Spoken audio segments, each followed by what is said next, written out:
Right, so good afternoon, students, and Good welcome to afternoon, sir.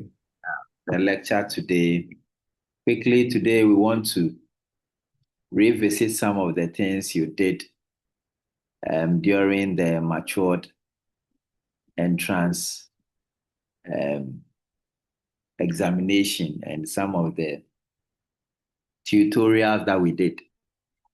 So it's nothing new. It's something we are just going to refresh our minds on. I did teach them because I didn't want to struggle when you come in. And so today is going to be smooth because you know what we are about to do already. Let's start with the quadratic formula. Quadratic formula is used to do a lot of things in procurement, logistics, and supply chain. So I'm sure somewhere in your procurement, supply chain, logistics arena, you may once a while come across inventory optimization or transportation scheduling. And then we have the EOQ models, which you do later, the economic order quantity models. And of course, warehousing, spacing, or spaces, and so on and so forth. Some of these activities are really optimized when we formulate the situation in quadratic equation analysis. In quadratic equation, there is only one objective we try to find, and a simple objective. We want to know which options are better for us. Any equation, any linear equation of the structure, any linear equation of the structure is called a quadratic equation. Where this x squared here, this squared here means that at the end of the day, we are required to have two answers or two values. And then either we use all of them as correct values or we reject one and pick the other. So this was the formula, if you remember, we did during the matured entrance examination, that anytime you have a quadratic formula of this structure, this is the solution structure you use. X equals minus b plus or minus square root of b squared minus 4ac divided by 2a. Let's quickly pick some examples as we still keep revising this. You may be given questions like this to solve during quadratic equations.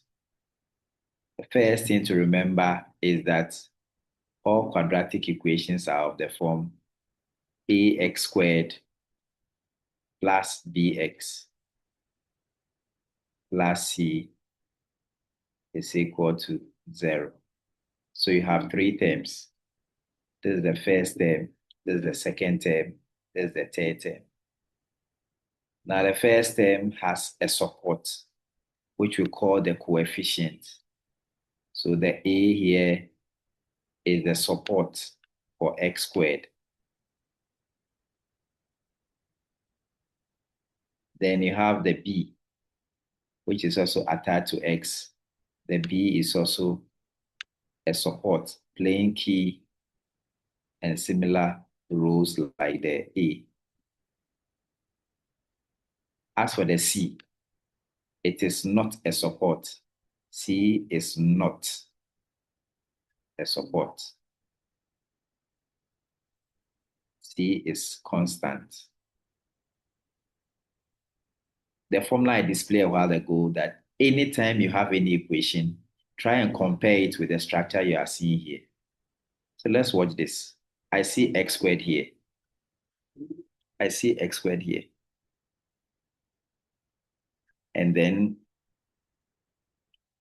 That is the x squared you are seeing here. What about the support A? The support A this time here, it is 1. When it is 1, we don't write it. It looks funny. If I write 1x, write 2x, and I write 3x, look at the 3 arrangement. This 2x looks okay. This 3x looks okay. But this 1x is looking funny. And we know that 1 multiplied by any number is the same number. So instead of writing 1x, we write it as x. So this x you are seeing here, there is 1 here. We don't normally write it. That is the A.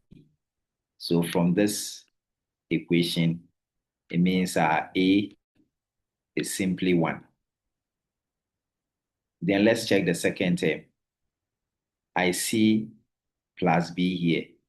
I see minus 1. So there's 1 here again. We don't write. It's supposed to be plus, but we are seeing minus. So it means that the support is negative 1. So B gives us negative 1. Let's move to the next one, C. It's supposed to be positive number, but we are seeing a negative number. So the C we are seeing here is the whole of this negative 7. So you have C also to be negative 7. These are the 3 items you need to be able to find the values of this equation. So immediately you have them, then you pull out the formula I displayed. X equals negative B plus or minus square root of B squared minus 4AC divided by 2A. All we do is we just fix the numbers in there and continue. So now X becomes, I have my negative sign, B is negative 1. I don't want the negative here to conflict with the 1 here, so I'll put it in bracket. So B is negative 1. You bring your plus or minus, have your square root signed. B squared is negative 1 squared minus, you keep your 4. And then we look for the A. A is 1. And then C is negative 7. So this is what we have currently here. All divided by the number 2A. So 2 multiplied by A, which is 1. So let's proceed. So now X can be written as negative. Negative will give you positive. So you have 1 plus or minus square root of negative 1 squared is 1. And then negative 4 times 1 is negative 4 times 7 will be positive 28.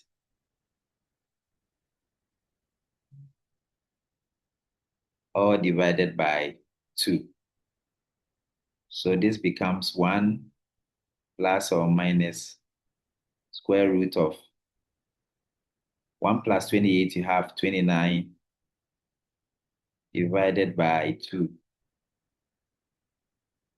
So we keep going. Now let's find the square root of 29. So if you have your calculator, you can also check the square root of 29 as we do it together.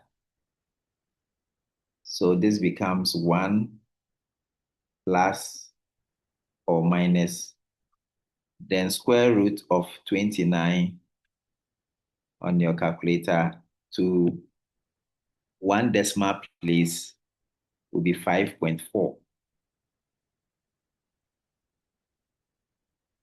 divided by 2. At this point, our focus will now go on the operational sign in between the numerator numbers. We don't usually write plus and minus at the same time. So anytime you see plus and minus at the same time, it means one will have to move to the left and then the other will have to move to the right. When you start counting, we start counting from the left, and then we count till you will get to the right. So let's do the left first. When you are doing the left first, on the number line, when you cross 0, you are going to negative. When you cross 0 to the right, you are going to positive. So definitely we are taking the negative sign because we are going to the negative direction. So our x1 will be this first one, 1. Then we are going to the negative side, so minus 5.4 divided by 2. This will give us negative 4.4 on 2. And then finally, the answer becomes negative 2.2. That's our first answer. And then second answer, x2, we are moving right. So x2 equals, you have 1 plus 5.4 divided by 2. So this becomes 6.4 on 2. And then finally, we have 3.2. So we have our 2 answers now for the first question. The first question, our answer for x1 is negative 2.2. And then x2 is 3.2. So we have our solution now, and that is quadratic equation. And I'm sure everybody remembers this when we're doing it during the matured. Any question about this? Because I'm presuming we've done it before. We are just revising it. Just in case you have forgotten something, let's address it. Yes, Festus, unmute yourself and ask your question.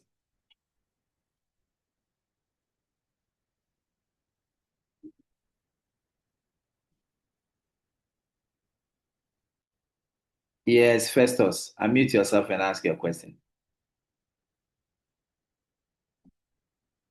Okay, so I think Hello, good afternoon, sir. Yes, good afternoon. Thank you so much for the opportunity. I had problem with my phone. Please, I kindly want you to go back at the point where you drew the number line and we started finding the x1 and then the x2. Thank you, sir. That is where I am currently. Yes, sir. But sir, you realize that after we got x is equals to 1 plus and minus 5.4 over 2. Then we came to draw the number line. Then we started to find x1. That section is where I've forgotten a little bit.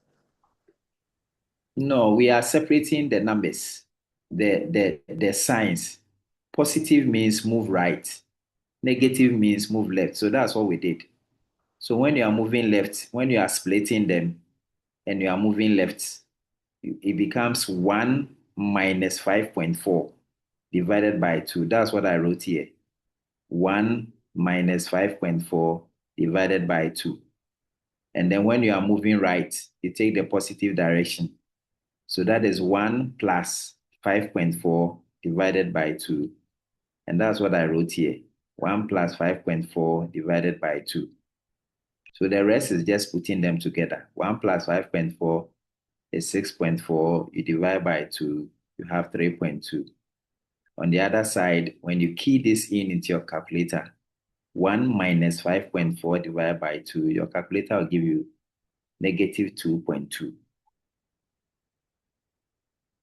Is it clear now? Where is the confusion? Thank you. I've gotten it now. Okay, very good. Any other question? Because we did this in the matured and most of you were in this class. Yes, Joseph. Unmute yourself and ask your question.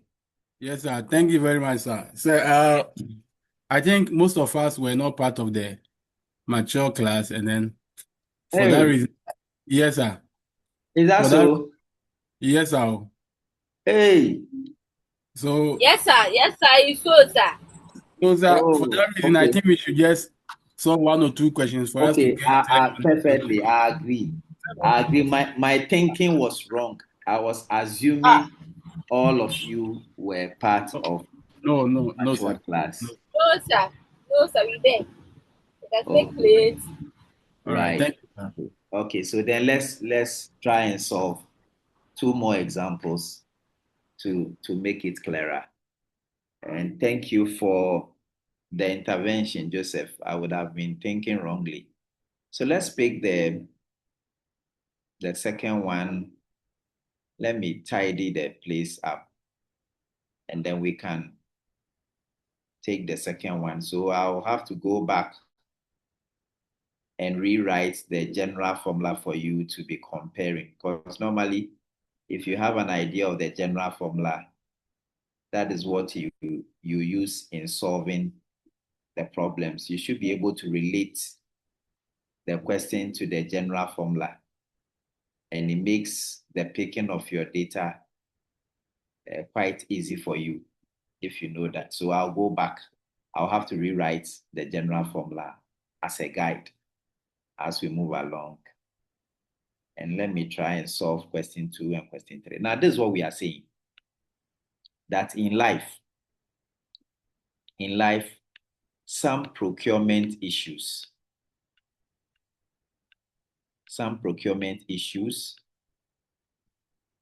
like inventory management, which almost all of you will go through, okay, or transportation activity, or supply chain activity. Sometimes the issues you come across, those issues can be written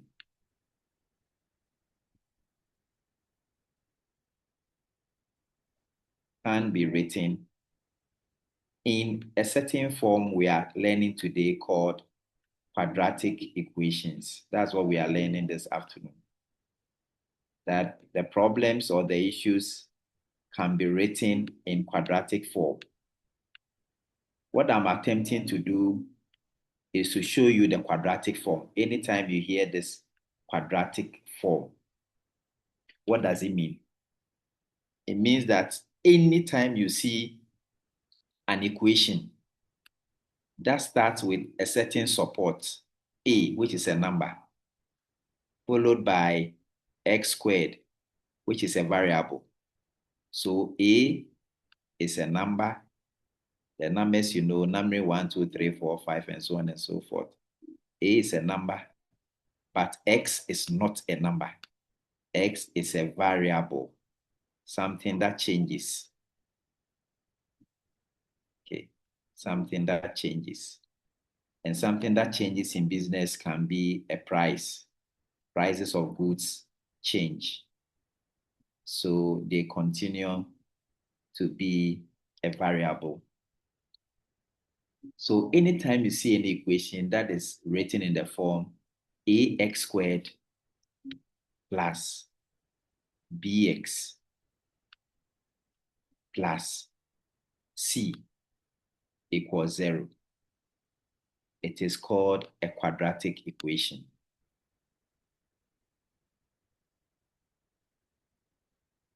Quadratic equation because it is demanding that you try and find two solutions to a problem.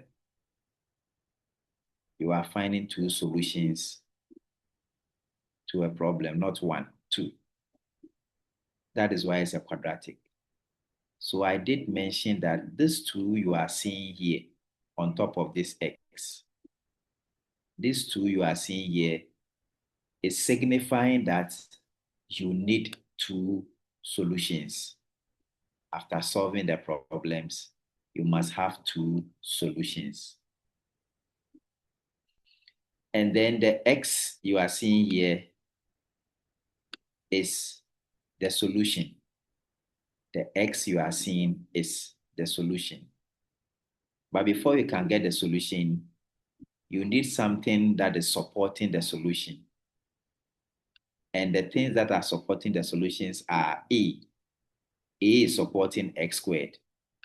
So in mathematical terms or terminology, A is called a coefficient. Coefficient simply means support. So A is supporting X squared. And then there's another support, B. B is also a coefficient, meaning it is also supporting X. But I said C is not a support. C is standing alone. C doesn't give support. C doesn't need support. So C is independent. It does not need support. It does not give support. It's just there. Okay. But it also contributes to getting the two solutions, even though it doesn't give direct support to the solutions. So if you have procurement issues that are written in the form of quadratic form, then what you are telling everybody in this world is that you need two solutions to your problems. You need two solutions to your problems. Let me give you an example.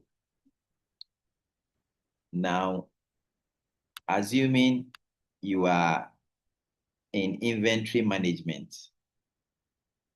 whereby you are dealing with stocks.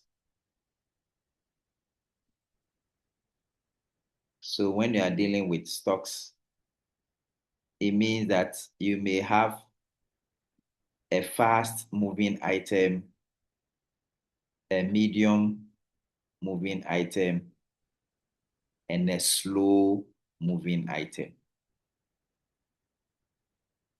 Normally, it is good to stock more fast moving items, and then in moderation, some medium moving items, and then you store little of slow moving items so that you don't record lost sales. Now you are to decide. You have some money, and the money you have, you want to take all these items. But unfortunately, you can only take two of them. You can either take fast moving items and medium moving items, or slow moving items and medium moving items. I was in automobile. I used to be with Mechanical Lloyd. So let me give you an engineering example of these items before I go back to the question. A slow moving item in automobile is a car engine, stocking a car engine. That is an example of a slow moving item. Then the second example I want to give you about a medium moving item is when you are stocking the brake pads of cars.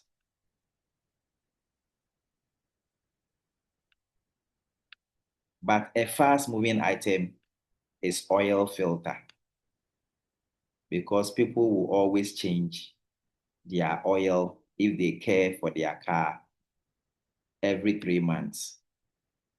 So you are sure that as for this one, every 3 months, you get some sales. Brake pads, sometimes it takes a while, but you know that at least within 6 months. So let me just do some computations for you. Within 3 months, you can get some sales moving. This one, within 6 months, you can get some sales moving. But the engine can be in stock for 6 years. Does it mean you shouldn't stock engine? No. Because that is where you also can get your highest profit. So can you imagine an engine of a Toyota Corolla that is being sold at 30,000 Ghana cedis? As a businessman, after selling this 30,000 Ghana cedis, probably your profit is half of that. Your profit is 15,000 Ghana cedis. And then the medium, you are selling every 6 months. Probably all the interest you have may come to 6,000 Ghana cedis. And then the fast moving items, they are not expensive. They move very fast. So probably all like a pure water, all the profit you get within the 3 months, maybe 1,000 Ghana cedis. Now this is you. You are confused. You have a total money of 40,000 Ghana cedis. You want to stock your shop with your 40,000 Ghana cedis. Question: should you go and stock one engine which is costing 15,000 Ghana cedis, or you want to use all the money to stock the oil filter, which is not too expensive, but you don't get too much money on it, or you want to stock medium moving items which do not move so fast and they are also not slow, but in terms of profit, it is not comparable with the engine. You can't stock all three. You have to stock 2 out of the 3. So which of them are you going to stock? Is it fast and slow, fast and medium, medium and slow, or fast and medium? That is where quadratic equation comes in. You have to decide on the 2 solutions because you need 2 solutions to solve your stocking problem you have. You are constrained. You wish you could stock everything, but your pocket is not allowing that. So you can write your problem in the form of a quadratic equation, solve the equation, and then you have the 2 solutions you are looking for. And that is basically what we are learning to do in theory. The theory says that anytime you have a quadratic equation, it means you are ready to get 2 solutions. The first solution, which we will call x1, and then the second solution, which we'll call x2. So right from the beginning, I wrote this formula thinking all of you were at the matured entrance class, just to remind you that this was the formula we wrote, that every quadratic equation is of this form. Now, how do you solve? So this is the question. This is the question. How do you get the answer?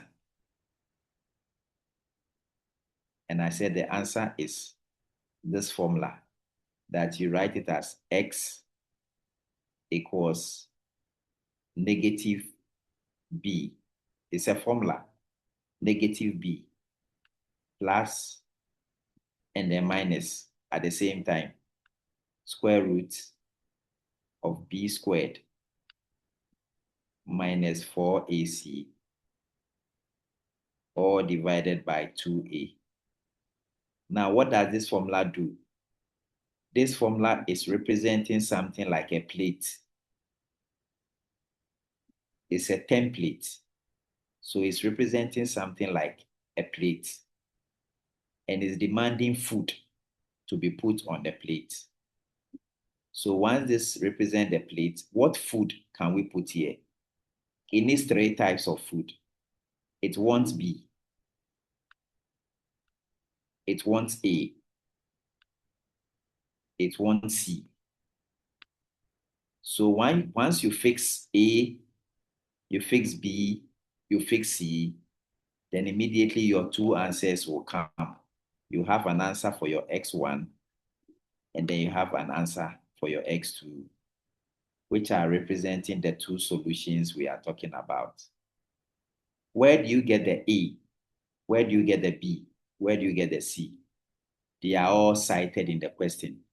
So the A is the support of X squared. We'll pull it from here. B is the support for X. We'll also pull it from the question. C is the isolated number which doesn't give support. We'll also pull it from here. So once you are able to identify your A, your B, your C, you just push them into this template, and naturally the answer will flow. And that was how I did the first example. So with this understanding, let's pick the second example and see the two solutions that can come out from the question. As X1 will be our first solution, and then X2 will be our second solution. So the solution starts now. We are picking 4x squared minus 2x minus 3 equals 0. Yes, Harrison. Yes, sir. Yes. Yes, sir. So please, those supports, the A, B, and then the constant C, is it always that you will see it in the question? Is it always that you see it in the question? Yes. And where go ahead, I'm listening. There is no possibility that you wouldn't find the A, B, and C in the question. There is no possibility. Once it's quadratic form, you always find it. Okay. Anytime your question is written in quadratic form, unless your question is not written in quadratic form. But if your question is written in quadratic form, you will always find them. Okay. So let's look at the solution for this. I said earlier on, and I want to repeat that the solution for this is as follows. You write it as X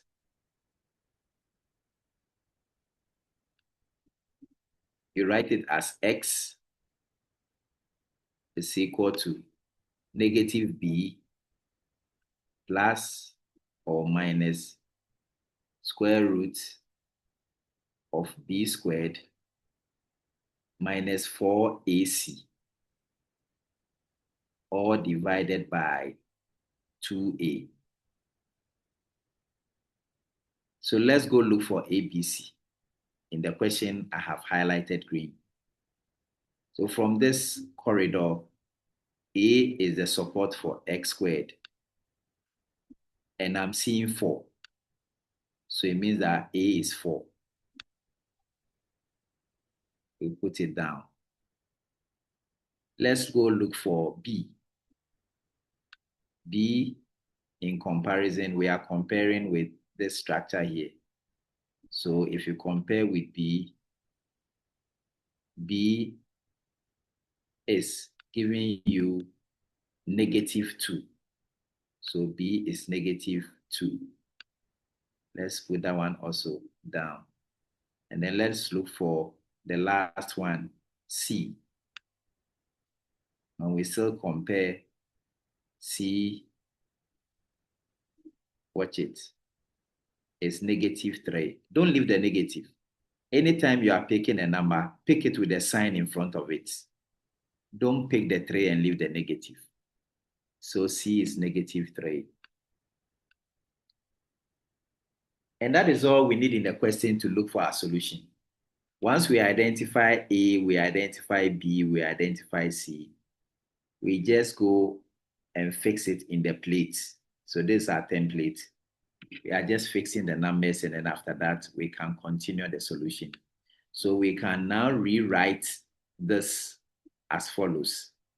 that x is equal to, we repeat our minus b, so minus b, b is minus 2, and it has a negative sign.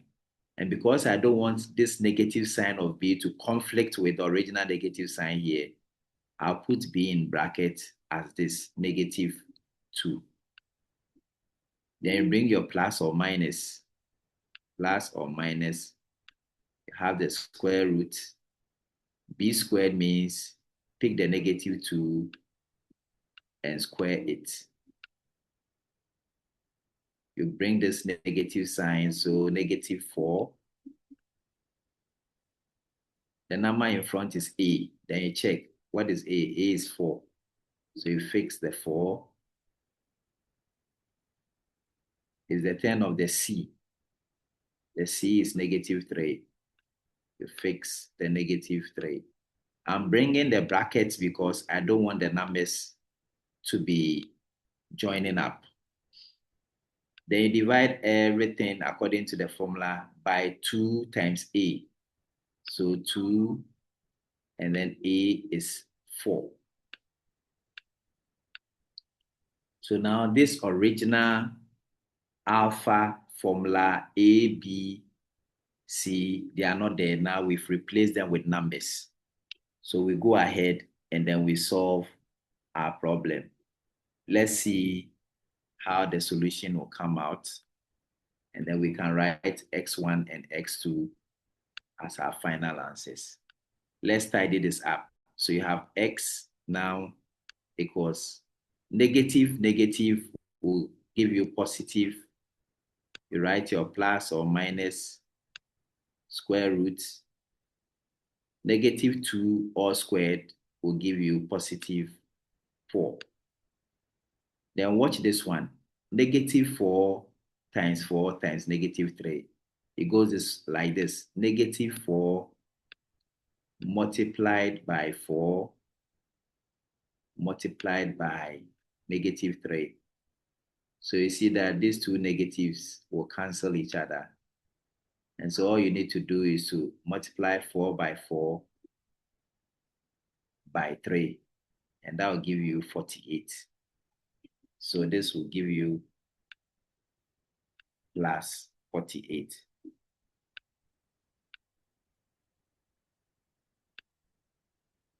So we have 4 times 4, 16, 16 times 3, 48. All divided by 4 times 2, that becomes 8.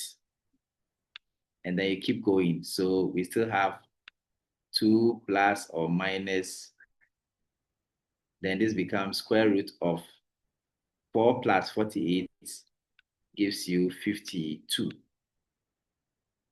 divided by 8.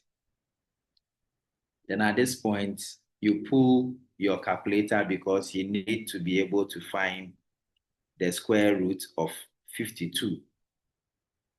You pick your calculator, find square root of 52, and then you can write the answer in 1 decimal place.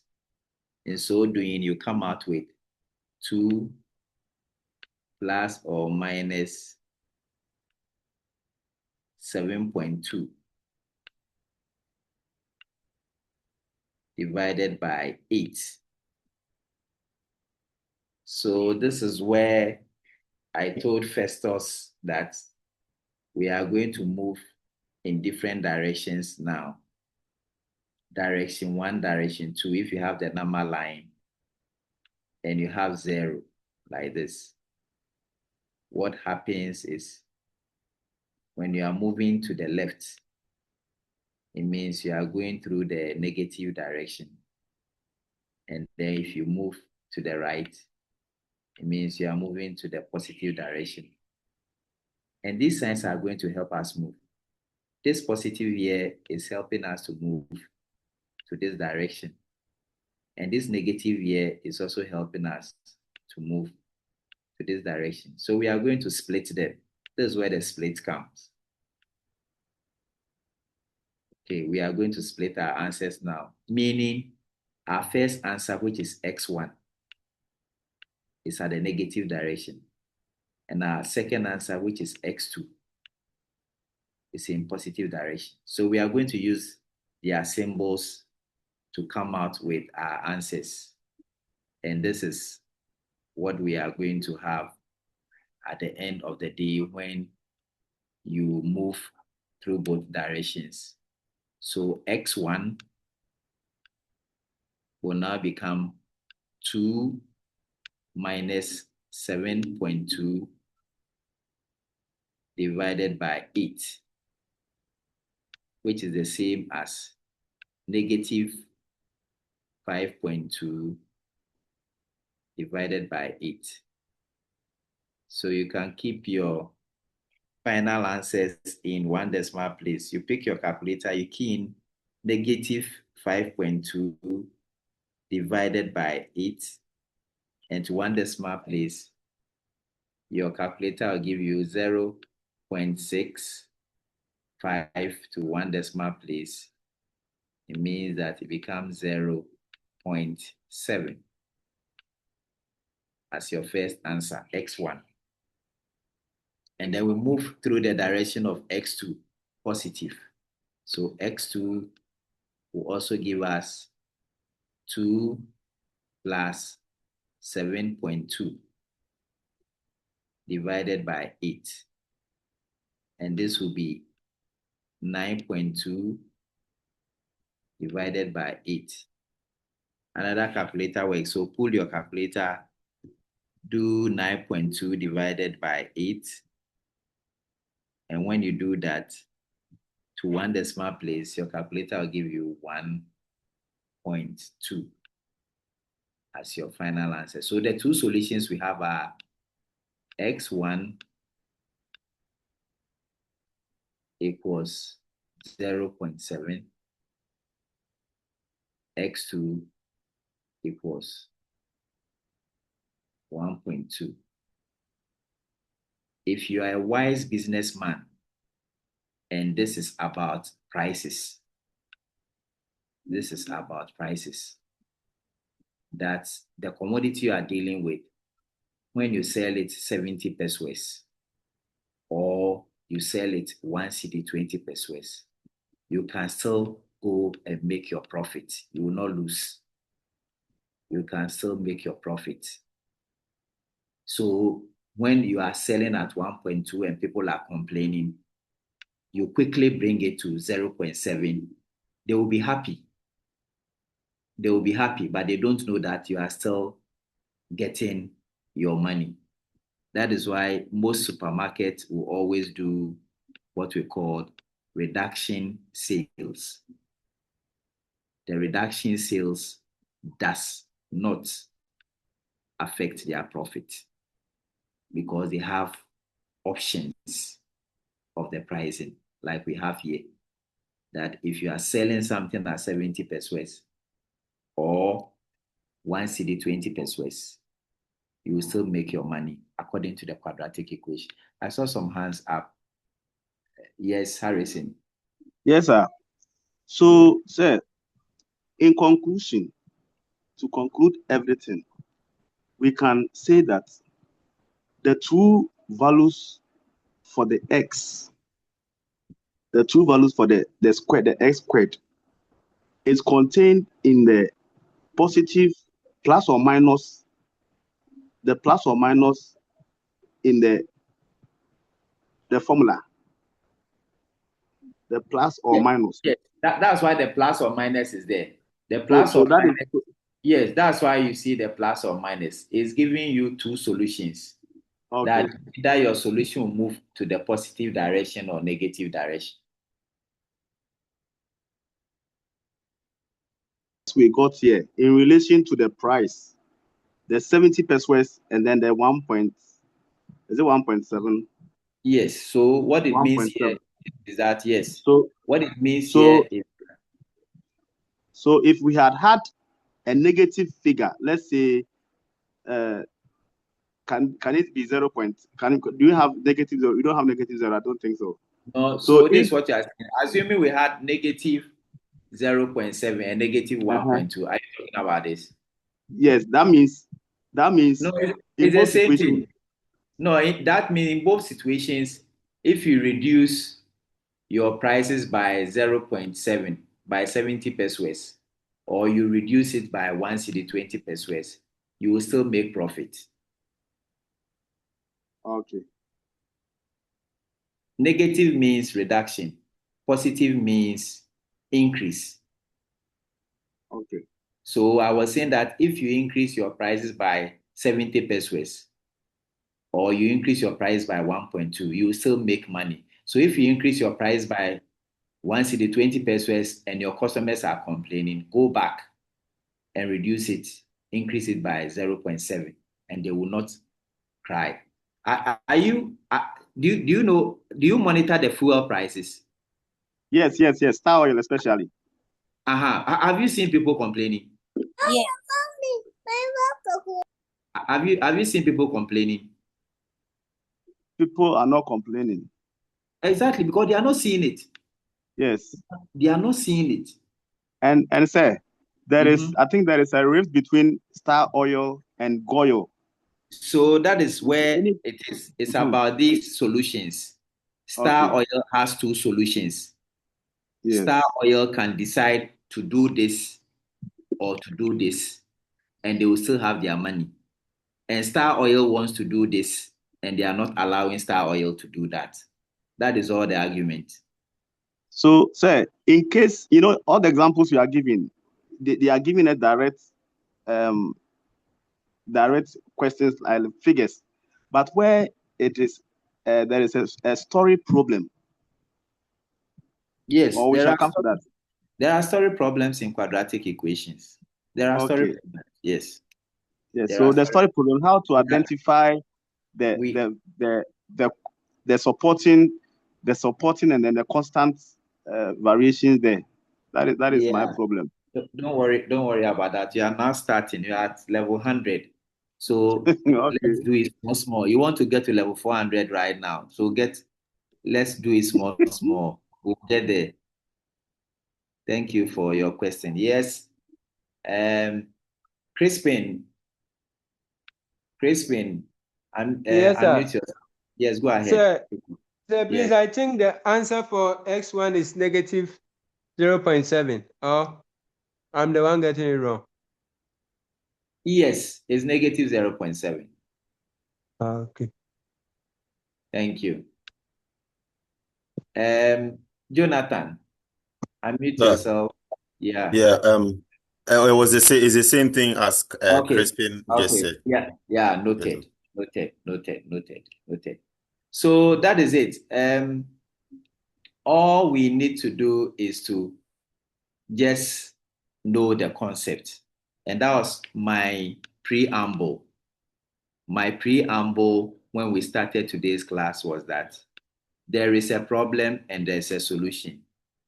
You can write a problem in this quadratic equation form. And after you write the problem, there is also a solution. You can write it like a template. And so you use the template to solve the problem. That is all. So this is problem, or this is an issue, and then this is a solution. And to get a solution, you need to get information from the problem before you can give a better solution. That is all about quadratic equations. So I'm happy we have covered that.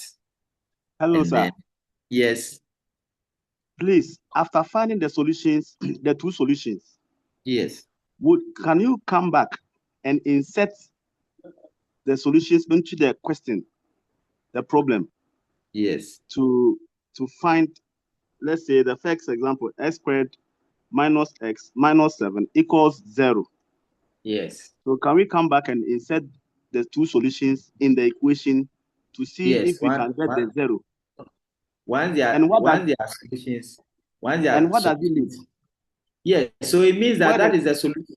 That's what I said. That it means that you will not be affected if it okay, is so a the 0, price. okay, all right. The All right. zero means that The zero means that you will not be affected. You are at a neutral point or you are stable. It doesn't shake your pricing system at the end of the day. It doesn't move anything. So that is the 0 point. That was why when I was drawing the number line, I spotted the zero for you. That zero is stability. At this point, you are stable if you are not moving. If you move to the right, you are not stable.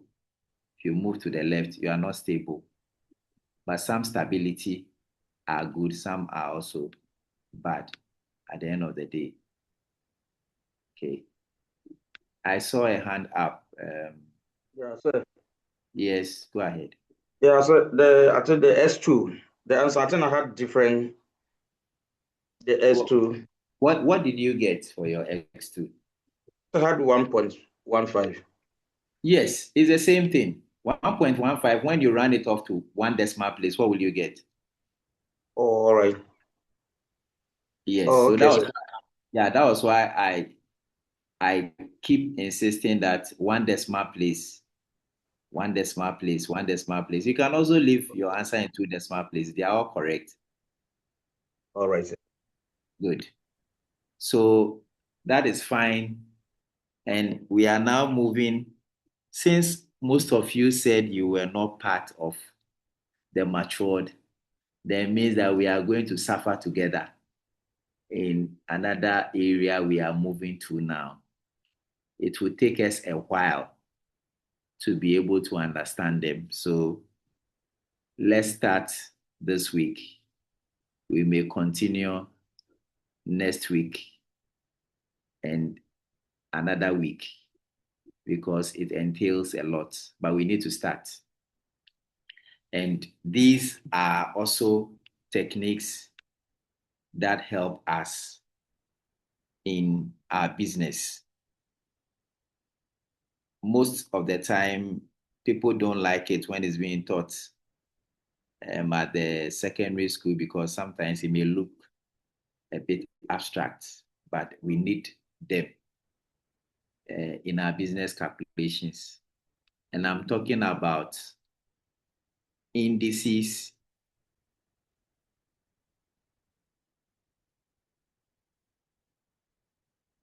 logarithms,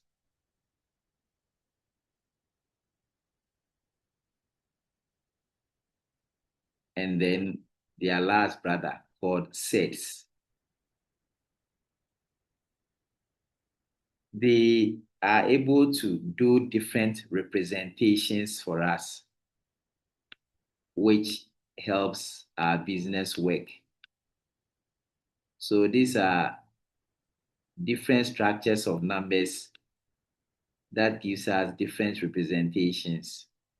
Let me give you a classical example so you can get the concept. Assuming I want to write 1 trillion. So I have my zeros. This is a million. This is a billion. This is a trillion. Look at the space I've covered. I started from this side and I stretched all the way to this side. And that is a wider space. That is a wider space. So the thing is, how can I shorten this? How can this be shortened? How can it be reduced? That's the right word. How can the space be reduced? Okay. It can be done with this concept we want to learn, indices, whereby indices always tries to reduce the spaces in the structure of the problem you have when it's written in mathematical form. So this 1 trillion, I can simply write it as 10 to the power, I have 12 zeros here, so 10 to the power 12. I have shortened the space. So instead of stretching right from the left to the right like you are seeing on your screen, I can use a small space to represent all these numbers. After the representation, we have some terminologies we need to bring on board. The bigger number, 10, which I've written, is called the base number. So it's like the bottom or the foundation of the structure. And then the superscript you are seeing here, sitting on top of the 10, has 3 names. It's either called power or it is called index. And then there's a last word you can use, that is exponent.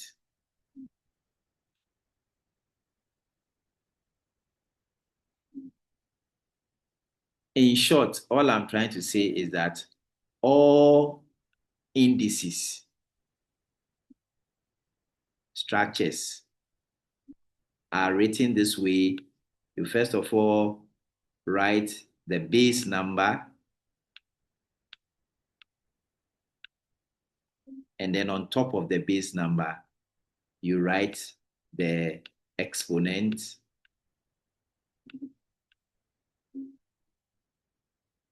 or index,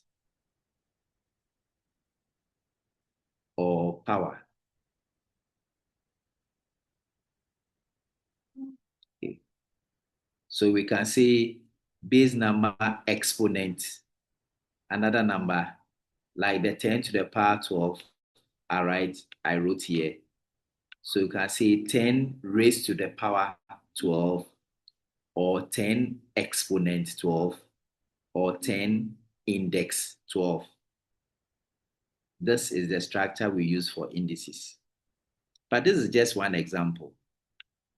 The confusion that can arise from this reduction is, what if you have several of them? How are you going to represent them if you have several of them?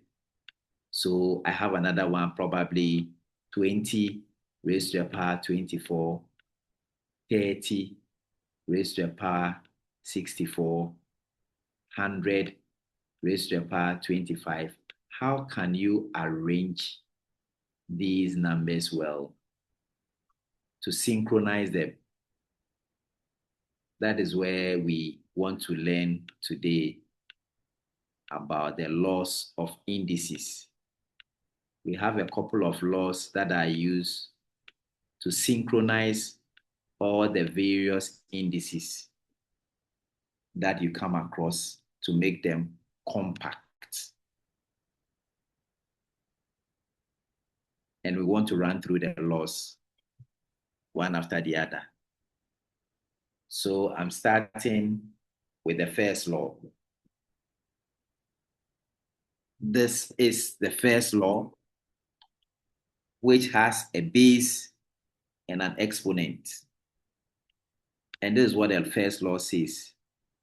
The first law says that anytime you have a base raised to the power a certain component, and the same base, but this time the exponent has changed, all you do is that maintain the base AA, write it this way, and then to synchronize the top, just add this power m to this power n when the operational sign between them is multiplication.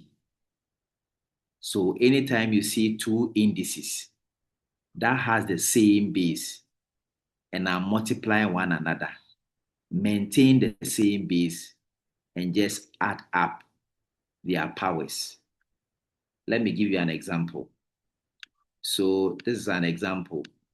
If I have 2 raised to the power 6 multiplied by 2 raised to the power 3, what this law is telling me is that once the base numbers are the same, 2, 2, I should maintain the base number 2, and the operational sign between them is multiplication. I should just add their powers like we are seeing here, m plus n. So I have this one as 6 plus 3. And then finally, this will become 2 raised to the power 9 as my answer. In other words, if I'm representing 2 to the power 6 separately and 2 to the power 3 separately, and I'm bringing a multiplication sign among them, if I check the width, this is a bit longer. Look at this one. This is a bit longer, but I have now made it compact to reduce space. And that is what the first law is saying, that if the bases are the same, just add the exponent. That is the first law we are learning today, called the law 1. And the law 1 drops us to law 2. Law 2 is also of the same structure. You have a certain base raised to the power m and another index a raised to the power n, the same. The only difference between law 1 and law 2 is that this time the operational sign has changed. This time the operational sign we are seeing here is division. It is not multiplication. So the law says that in case you see a division, this time don't add the powers. Just subtract the second one from the first one. Then it becomes m minus n, like you are seeing. So this same 2, if I have 2 raised to the power same 6, this time the operational sign between the two numbers is division, not multiplication. And I have my 2 raised to the power 3. The law says that I should first check whether the bases are the same. So I have 2, 2. I maintain the 2. And then what do I do to the powers? According to the law, when there's a division sign, take the second power from the first power.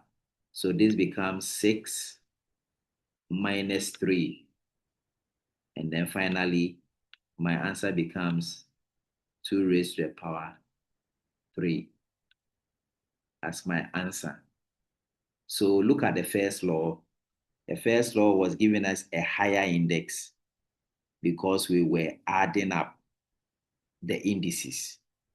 And then the second one is giving us a lower index because we are subtracting the lower one or the second one from the third one.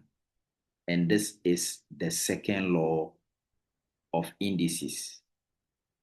Just keep moving with me. I'll allow you to ask questions. Now, this is the third law. The third law says that this time you won't have 2 bases like we had the previous ones. The previous ones, we were having 2 bases. The third law says you only have 1 base and you still have your 2 powers. What do you do to them? The law says that if you have a to the power m, and then there's a bracket, and then there's another power outside the bracket, the law says that remove the bracket and multiply the powers to get a m multiplied by n. And this is going to give you a to the power mn. M multiplied by n is the same as mn. And that is the result you are seeing here. Let's pick an example. So example for this law, the same 2 raised to the power 6. This time, the 3 is outside the bracket. According to the third law, if you want to remove the bracket, just multiply the powers. So this becomes 2 raised to the power 6 multiplied by 3 And finally, you have 2 raised to the power 6 times 3 is 18. And you have 2 to the power 18 as your final answer. So even though we are using the same base and powers, watch the answers we are getting. The answer we had for law 1 is 2 raised to the power 9. The answer we had for law 2 is 2 raised to the power 3. The answer we had for law 3 has also become 2 raised to the power 18. So you have the indices law giving you different representation depending on the structure of the question you have. And that is the end of the law 3. Let me finish law 4 and 5, and then I can open the floor before we go to the other laws. We are doing 10 laws in all. Now, law 4 says that anytime you have a certain base number and there is 1 at the top, like this, then it's the same number, meaning any number raised to the power 1 is the same number. Example, if I write 2 raised to the power 1, 2 raised to the power 1, according to law 4, can be written as the same number 2. If it is 1,000 raised to the power 1, it's the same thing. You can write the original number as 1,000. And that's what law 4 is saying, that anytime you see 1 on top of any number, it means it is the same number you have to repeat. And then law 5 says this time the index is 0. The base can be any number, but the index is 0. And it's also saying that any number raised to the power 0, automatically the answer is 1. Example, if I write 2 raised to the power 0, automatically the answer is 1. 50 raised to the power 0, the answer is 1. So far as you see the 0, automatically the answer is 1. 1,000 raised to the power 0, the answer will still give you 1. That is what law 5 is saying, that so far as you are seeing the exponent to be 0, your answer automatically becomes 1. And these are the first 5 laws. Let me pause for your questions before I go to law 6. Yes, Harrison. Okay, sir. According to the laws, the law only applies where the bases are the same, right? Yes. That is so. Yes, but if the Are basis there?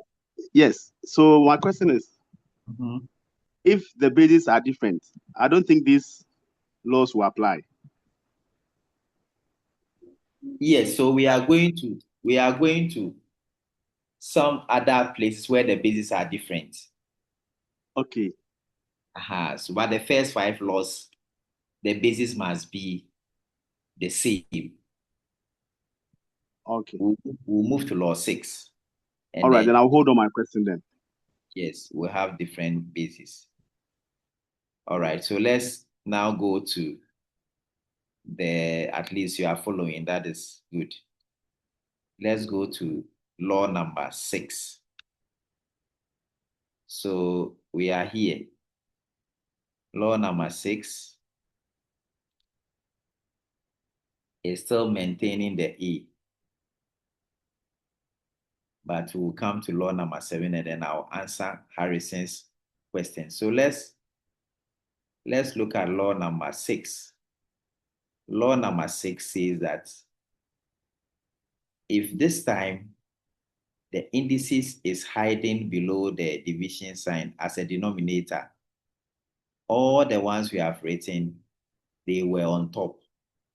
But anytime you see an indices coming to hide under this sign, and you want to bring this one back to the top, it means the exponent will have to change direction.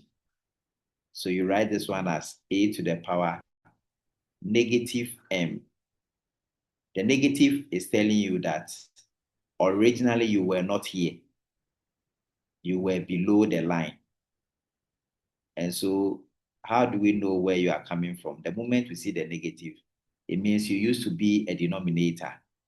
And now you have forced yourself to become a numerator. Example, if I have 1 divided by 3 raised to the power 2, if I want to move everything up, I'll still maintain the base number, but the exponent will have to change direction. So I'll apply negative before I bring the 2.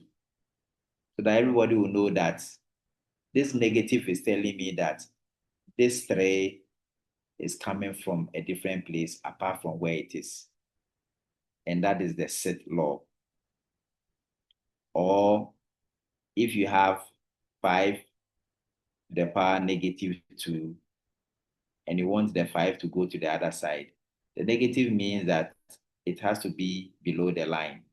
So you bring your 1, and then you have 5 raised to the power 2. So the law works in both ways.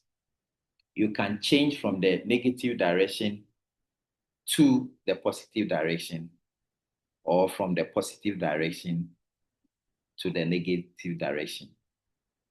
And that is law number 6. That is law number 6. So that moves us to the question I want to respond to. What if the bases are the same? This is law number 7. Yes, Sherry. Hello, sir. Out Yes. of it, let's say 2 over 2, negative 2 over 3 exponent 2. How will you handle that issue? I'm not getting you. You said negative what? Let's say 2 over Okay, 2 over 3 exponent 2. 3 exponents 2. You are asking how we'll handle this one. Yes, sir. Yes, so this 2 is here already. So we maintain it. But this is the one we want to bring up. Okay. So when it comes up, the 2 on top of the 3 will change to negative. Like this. Okay, sir. So it's just change of direction. Okay. When you have it that way. But don't worry, we'll work questions so you understand what you have done. Yes, Harrison. Yes, sir. The example Sherry gave, 2 over 3 to the power 2. Comparing it to the first example you gave, 1 over 3 to the power 2. You realize that the 1 over 3 to the power 2, we made the 3 the base. But in Sherry's example, the 2, we have made 2 the base. No. What is it? Harrison, you don't understand the base. What did I say about the base? I said the base is the number sitting on the ground, and then the power is the number moving on the top. Yes. So 3 is still the base here. This is the 3. It's still the base. And then the 2 is still hanging on top. As for this 2 is here already. This 2 is here already. Is this one we are moving? So this 2 will still be there. Okay. But this one, when it moves, we have this to the power 2. Yes. Sherry has come again. Yes, Sherry. Yes, Sherry.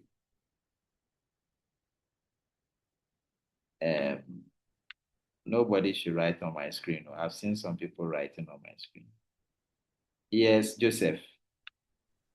Yes, sir. Thank you very much, sir. So, I think their question is about, you see the first example, was 1 over 2 exponent 2. 1 over 3, sorry, 1 over 3 exponent 2. And then the example that Sherry gave was 2 over 3 exponent 2. I think the difference is where the problem is the 1. You see, the answer for the Sherry's question is 2 times 3 negative exponent negative 2. So I think they want to find out why you did not make 1 the base instead of the 3. I don't know whether you understand what I'm No, saying. Joseph, you can't be a lawyer for them because they are thinking differently. But the mistake all of you are making is I I'm told, here. I'm here. I told you we are doing indices. That's how I started. I said we are doing indices. Yes, sir. And I told you that the only way you can identify that a number is an indices is the number must first of all have a base. And then sitting on top of the base should be the exponent or the power or the index. So any number that looks like this is an indices. So if I write 2 raised to the power 2, I have a base, I have an exponent. So this one qualifies to be an index. If I write 3 raised to the power 10, it's an indices. 3 is the base, 10 is the power. But you guys are forcing to make 2 an indices. 2 is not an indices. 2 is not. 2 is not. This is the indices. This is the base. This is the power. But this 2 is not carrying anything current. It's just standing. So that one there doesn't come in a movement. It is just there. That's why I said that it is just there. So it will still be there. But where we are doing the proper operation is this number because we have seen that it is carrying something and we want to move all of them up. And when we are moving all of them up, still the base number 3 will still be there, but the exponent will have to change direction to negative. That is all we are talking about. So don't confuse yourself with the example he gave. The example he gave is not a complete index question. It's partial. You have a number somewhere and then you have an index somewhere. And I'm sure as we go along, when we have time to solve a problem, I can make it more clearer. Yes, Festus. Hello, sir. Yes, go ahead. Yes, please. Though you've said that as we go along, you'll be facing problems like this sort. But I want to ask a question. Back to the Sherry's question. Now we've realized that 2 is standing alone, but 3 exponent minus 2 is an index. So I want to find out if we want to probably what will be the final solution for this question. Is it going to be 6 index 2, or you maintain this as a final It's not. That's why I said it's not an indices question. That's my first comment. If you look at what we were doing, if you paid attention, you see that all the numbers we have done so far, all of them are indices. So this has a power, this has a power, this has a power, this has a power, this has a power, this has a power, this has a power, this has a power. That's what we are dealing with. We are not looking at incomplete situations like this. This is incomplete. This is a combination of a base number standing alone with an index number. So how do you get a solution? You cannot. And our motivation for doing the indices is that we said we want to reduce space. We want to reduce space. That's what we were doing. So something that will start lining up from left to right in a longer route, all we are seeking to do is to shorten it. That's what we are doing. So don't be distracted by this question. It's not a complete indices question. And I keep saying that as we move along, when we start solving the questions, you understand the laws very well. And then you know that it's not every structure that is an index or needs indices to be used to process it. Some of them you may not need indices. You can do it directly. So that takes us to law 7. Then I come back to Harris's questions that what if the bases are not the same? That is what we are seeing here. Law 7 says that you have two bases, A over B. A over B all have been enclosed in a bracket, and then they have a common power, M. This is how the law works. It says A over B will have to be broken from the bracket. How do you release them from the bracket? You need to share the power for them. So A will receive its power, M, and then B will also receive its power, M. So at this point, when the bases are not the same, you just share the powers for them. Example, if I write 2 divided by 3, all raised to the power 3, you are just sharing the power for them. So you have this to become 2 raised to the power 3, and then 3 raised to the power 3. 2 raised to the power 3 is 8. 3 raised to the power 3 is 27. So you are done. That is how law 7 works. Just share the power for 2 different bases, which are not the same. And that takes us to law 8. Before law 8, this is 7a. The law 7 is in 2 parts. This is 7a. Let's look at 7b. Now 7b, the base is not dividing like 7a where the base was dividing. 7b, the number is directly attached to the first number. So you have all the two base numbers within the same bracket, and then there's a power on top of them. How do you handle it? We share power for them, same way we did for the others. So you pick your A, you share the power, you put the M on top. Multiplied by, you pick the B,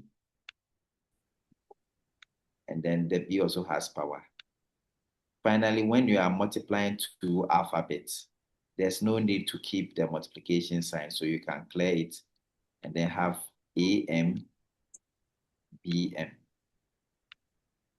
as your result. So the continuation of this is when you have AM multiplied by BM, the answer becomes AM, BM. Let me give you an example of 7b. Example, if I have 2x raised to the power 3, 2x raised to the power 3, I need to share the powers for them. So I have 2 raised to the power 3 multiplied by x raised to the power 3. 2 raised to the power 3 is 8 times x raised to the power 3. And once it is multiplication, we clear this off, and then we have 8x cubed as our final answer. So in that case, you have shared the power to both 2 and x. That is law number 7b. And you can still keep writing your questions. Then let's look at law number 8. Now, if you study law number 8 very well, law number 8 is looking similar to law number 7a. Let me slow down here. Look at law number 8. Look at law number 7a. Compare them. When you compare them, you see that law number 7a says that a over b raised to the power m. Law number 8 says that a over b raised to the power minus m. First one has a positive exponent. The other is having a negative exponent. How do you treat a negative exponent you have to share for two bases, a and b? This is what we can do for law number 8. Let me write it here and explain how I had my answers for the law number 8. So we have two bases and then we have one exponent. Let's write the basis first before we write the exponent. So law number 8, it says you have a divided by b all raised to the power negative m. The first thing we can do is, if you want this negative m to disappear, all you do is that the b should come on top and then the a should come down. The moment you do that, the negative sign goes away. That is changing. inverse. Yes, that is changing direction. Once you move the denominator up and you move the numerator down, the negative sign goes away. And then now this thing has become like law 7. You share the powers for them. Yes. The power m divided by a raised to the power m. Let me give you an example. If I have 2 over 3 raised to the power negative 2, 2 over 3 raised to the power negative 2, my first target is to make sure this negative sign is not there. What can I do? It means I need to move the denominator up and then I'll move the numerator down. So this can be rewritten as 3 divided by 2 instead of 2 divided by 3. And immediately you finish, the negative sign moves away. And then it becomes law 7. You share the powers for them. You have 3 raised to the power 2 over 2 raised to the power 2.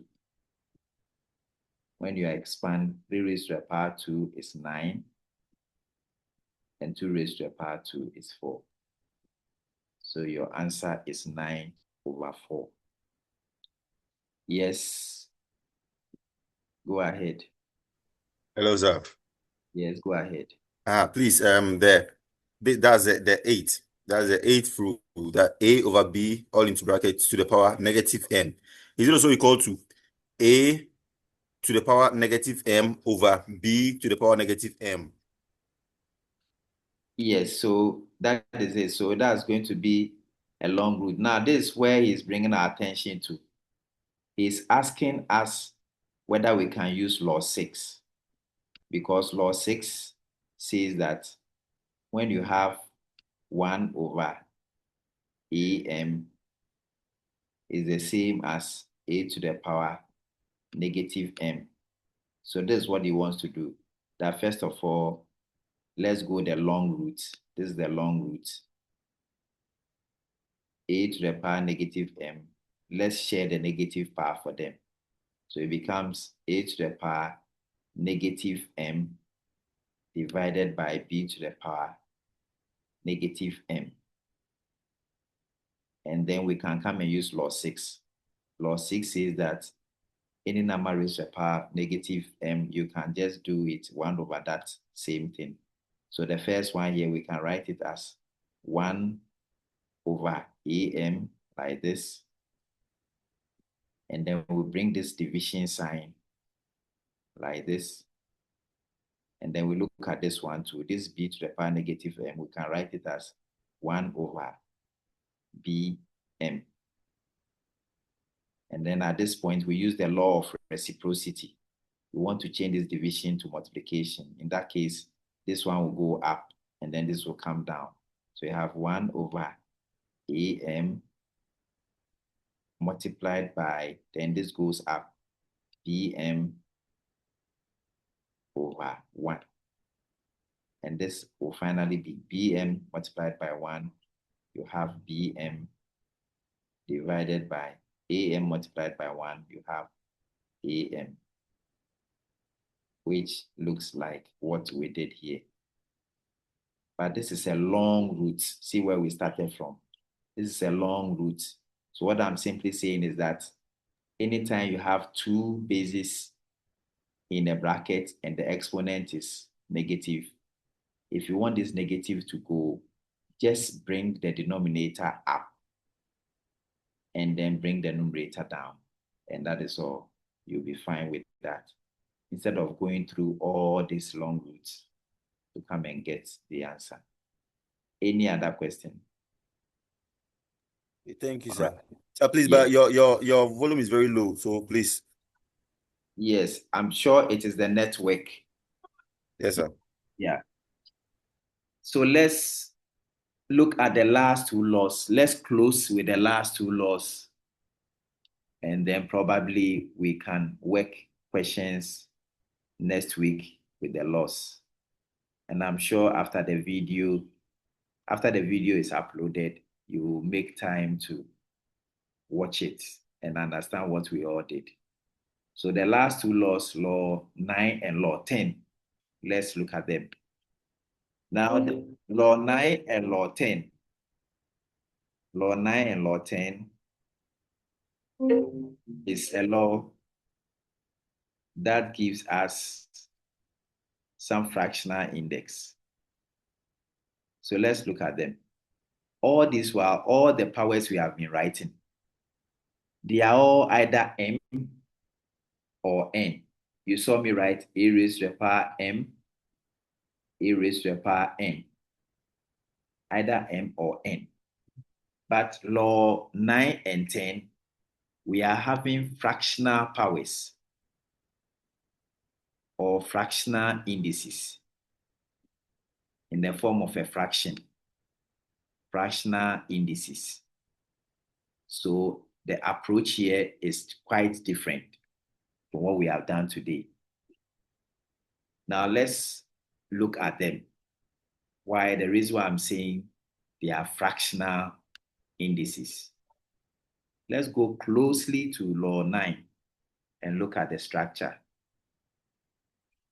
Law 9, the structure I have here, watch it, is a raised to the power 1 over m. A raised to the power 1 over m. That's the fraction. Now, before I come here, anytime you see a sign like this, okay, this one is called a root sign.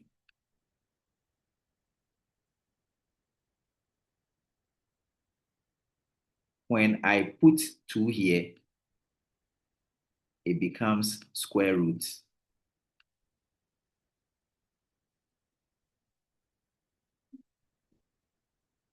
When I increase the 2 to 3, it is called a cubic root.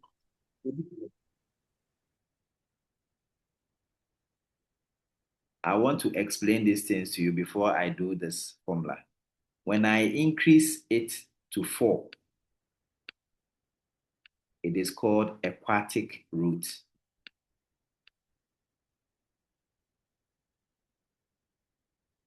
And then when I increase it to 5, at your level, I'll stop here. When I increase it to 5, it is called a quintic root. Now, what are the meaning of all these terminologies: root sign, square root, cubic root, quartic root, quintic root.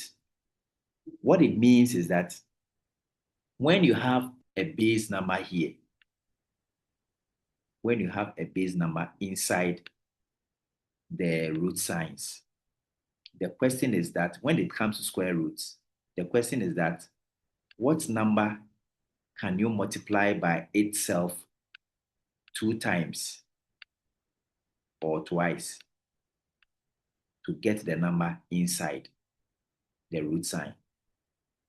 When you come to cubic roots, it says that what number can you multiply by itself 3 times to get the number inside the root sign?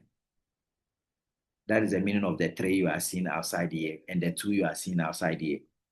When it comes to the quartic, it means what number can you multiply by itself 4 times to get the number in here. And then the quintic follows same, that what number can you multiply by itself 5 times to get the number inside here. Now let me give you numerical examples so you can appreciate these dimensions of the root sign. If I write this, if I do what is the square root of 4, sometimes the square root in books, they don't bring the 2. Sometimes they just write it like this. Okay. But it's actually root sign, but they still call it square root. Square root 2 must be here. So if you see us right and there's no 2, still take it as square root 2. So now the question is, what number can we multiply by itself 2 times to get 4? The answer is 2. Yes, because multiply 2 by 2, you get 4. Then watch this one too. If I put 8 here and I put 3 here, this is cubic roots. It also means I'm asking you, what number can we multiply by itself 3 times to get 8? 2. And same 2. 2 times 2 times 2. And so cube root of 8, we say it is 2. Why? Because when you multiply 2 by itself 3 times, you have 8. Then same thing, when I put 16 here, and I put 4 here, and I ask you that, what is the quartic root of 16? What I mean is that, what number can multiply by itself 4 times to get 16? The same 2. The same 2. When you multiply 2 4 times, you get 16. So we can also say that the quartic root of 16 is still 2. Then the last example, if I put in 32 here, and I put 2 here, I put 5 here, sorry. And I ask you, what is the quintic root of 32? What I mean is that, what number can we multiply by itself 5 times to get 32? What number would be that? 2. Very, very good. So all I'm trying to tell you is that you can have one base number like 2. That's why I wrote the A here. You can have one number that can work on several base numbers when you use law 9, called the fractional index. It's able to align a lot of numbers, but at the end of the day, it will give you the same results depending on the dimension that you have. So with this idea, let's now try and understand law 9 and law 10, and then I can work some example and I'll take your questions in concluding. So we pick law 9 A raised to the power a certain fractional index, 1 over AM. 1 over AM. How are you supposed to treat this when you come across it? A raised to the power 1 over M. The law says that, first of all, open a root sign like this. Whenever you see that it's a fractional index, just open a root sign like this. Then come and put the base number A inside the root sign. And then the denominator of the exponent, which is M, put it outside the root sign to have something like this. So it means that A raised to the power 1 over M is the same as opening a root sign, put the base number in, and then put the denominator in front of the root sign. Example, if I write that solve 9 raised to the power 1 over 2 for me, 9 raised to the power 1 over 2, that is law 9. So the law 9 says that open a root sign, put the base 9 in there, and put the denominator of the power outside the root sign. So this now qualifies to become, what number can we multiply by itself 2 times to get 9? And that is square root. That is 3. So it means that the law 9 has been able to break down the 9 raised to the power half to 3. That is actually means that what is the square root of 9? That is how law 9 works. Again, let me give you another example for you to comprehend it. I can also write, find for me 27 raised to the power 1 over 3. 27 raised to the power 1 over. The moment you see the 1, then your mind should go on law 9, because law 9 is the only law whose power starts with 1 over something. So I'm also seeing 27 raised to the power 1 over 3. So I apply the principle of law 9 here. Principle says that open a root sign, put the base number 27 in there, and then pick the base of the fraction and put it here. The meaning of this, what number can you multiply by itself 3 times to get 27? And what number will be that? 3. Very good. Very good. So that is how law 9 works. It works on any power that starts with 1 over the denominator. And then the question will come, what if the numerator is not 1, but it's another number? That is what is taking us to law 10. Law 10 has 2 unique powers. There is no 1 anywhere. You have m divided by n, but law 9 was 1 over m. So let's see how law 10 works. Same principle like law 9.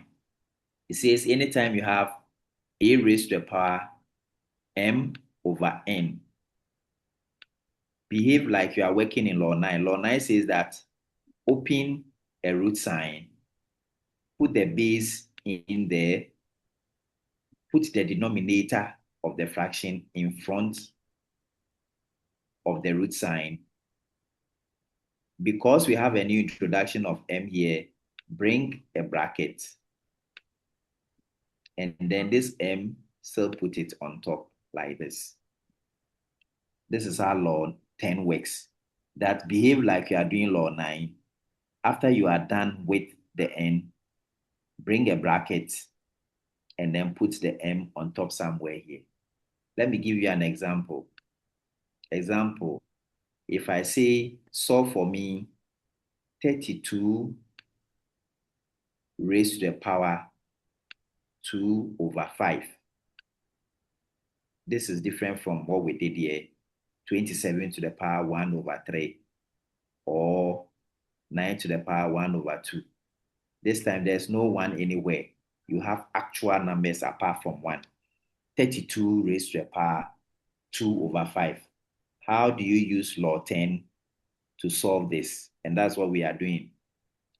Law 10, the principle says that bring your equal sign first, open a root sign, put in the base 32 into the root sign, pick the denominator of the power, let it settle in front of the root sign. After that, bring a bracket and let this power sit on top here. And then you begin the work.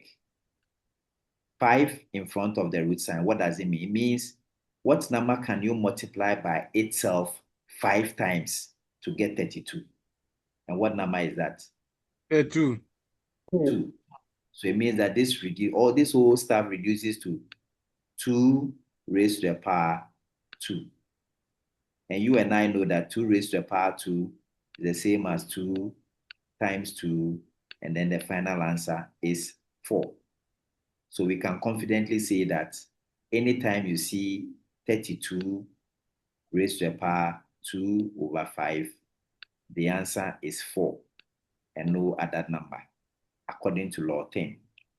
So, ladies and gentlemen, these are the 10 laws of indices we have looked at. And because of our time, I can't pick any comprehensive question for us to solve, but I promise in our next class, we will solve as many as possible. Any question before I wrap up? Any question on the laws we have done so far? Any question? All right, so if there are no questions, what I want you to do is that when the videos are uploaded, please start again and watch how we treated law 1, how we treated law 2, how we treated law 3, how we treated law 4, and then law 5 on the first slide, and then how we ended with the other laws here, which are law 6, law 7a, law 7b, law 8, and then finally law 9 and law 10. Because all the questions I'll be working with you, God willing, next week will comprise of all these laws. And to give you a teaser, I don't know whether I have those questions here. To give you a teaser of what we'll be doing, let me just show you something for you to know that there is work ahead in terms of using the laws to work. So you can prepare well next week before we meet. Life cannot be simple every time. So look at some difficulties in life. We will have to find answers to these problems. Look at the problems here. We will have to solve expressions like this using indices.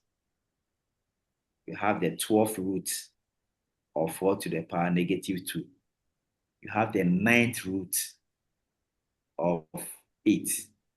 You have the cubic root of 4. So next week, God willing, we'll be using what we have learned today to be solving problems like this. Sometimes the problems are numeric, meaning it's full of numbers like you are seeing. Other times it is not numeric, it is alpha. So look at something like this. You have a complex problem of bases and powers. You need to work out this thing and reduce all this to become a simple expression. And these are some of the things we'll be doing next week. So on that note, I want to end the class today. Hoping I'll see everybody in class tomorrow, next week, God willing, for us to continue our business maths. On that note, The class is officially ended for today. Thank you. Thank you very much, sir. Thank you very much. Thank you, sir. Sukuo, Suku. I didn't know that next week is. Charlie, Gabriel, you didn't make mention of it that next week we are not meeting him. please don't worry yourself. We are going to the Easter, please. You are tired. Wow.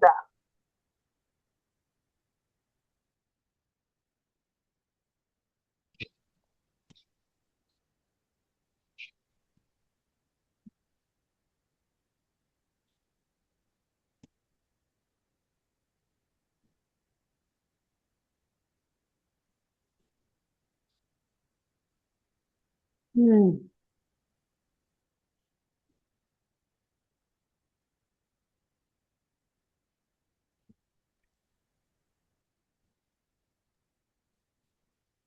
you will pass them.